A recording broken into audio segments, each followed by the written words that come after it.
Should have had my hat for this segment because we all love going on vacation, but with such busy summer schedules, going away for a little while, it's not always that easy. That's right. With the travel season in full swing, why not take a short trip over to Indianapolis for the weekend? That's right. Here to help us plan our getaway, Morgan Greenlee from Visit Indy is back. All right, why is Indy the place to be this summer? The place to be. There's a few weeks left before all the kids go back to school, so you have to plan it right now.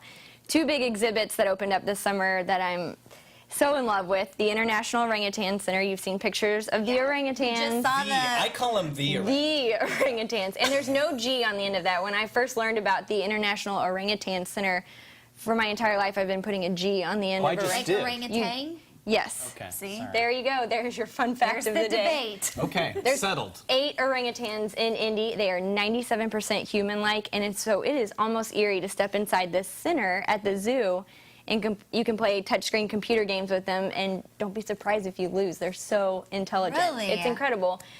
They go up 40 feet in the air in this recreated Hootan trail, and you can take a gondola ride 30 feet from them up in the air.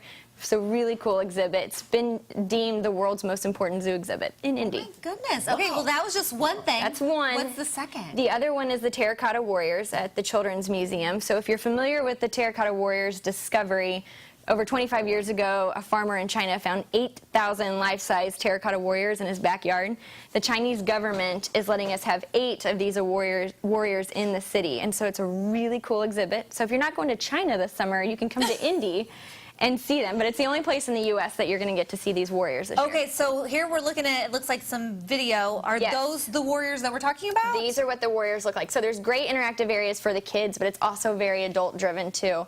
Incredible history behind all of that, but it's the world's largest and by many considered the world's best children's museum. Oh, absolutely. I've been there. You would love it. I'm like a child. Yeah, that's what I was thinking. But my question is, how do I get around Indy? Very easy. Here's chicks in training would really love this. So we have a new cultural trail, 8 miles. Rent a brand new Pacers Bikeshare. You swipe your card, get on a bike, and go on this 8-mile trail.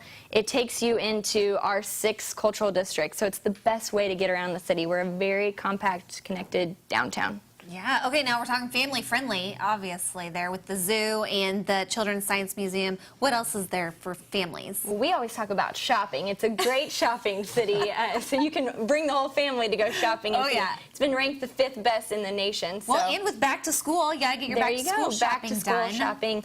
Conner Prairie is an interactive history park on the north side. You can go in and do 1836 Prairie Town, Civil War days, very cool Smithsonian Museum up on the north side. So there's just so many things to do. White River State Park is 250 acres right downtown.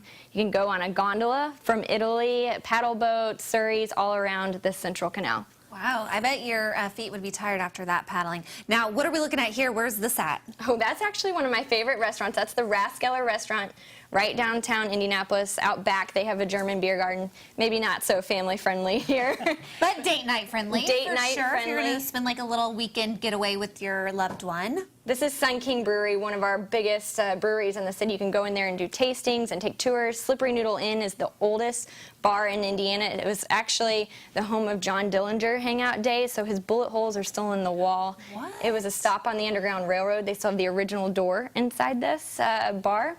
So that's a very cool place right downtown Indy to check out. Yeah, and it was named one of the top 52 places to go in the world. What are we talking about? Which place? So we're Indianapolis. So out of all the places in the world, Indy was selected on the list of top 52 places to go in the world in 2014. I was thinking like maybe there was one of those locations that we were talking about being the top 52, but we'll take the whole city. That's right. That's pretty good. So, okay, I have a question. We're talking about weekend getaways, right? Yes. But if we could take a week or whatever length of time, how long do you think I need to go to Indy to really absorb all that there is? This is a good question. You don't get this question, do you? No, I don't get this question.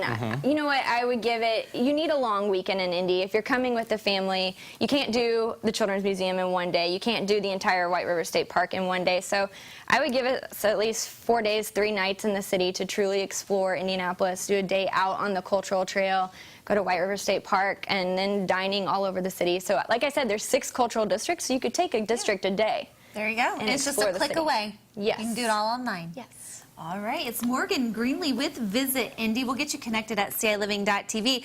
But that's what now brings us, Joe, to our second CI Giving of the day. So we want to thank Morgan Greenlee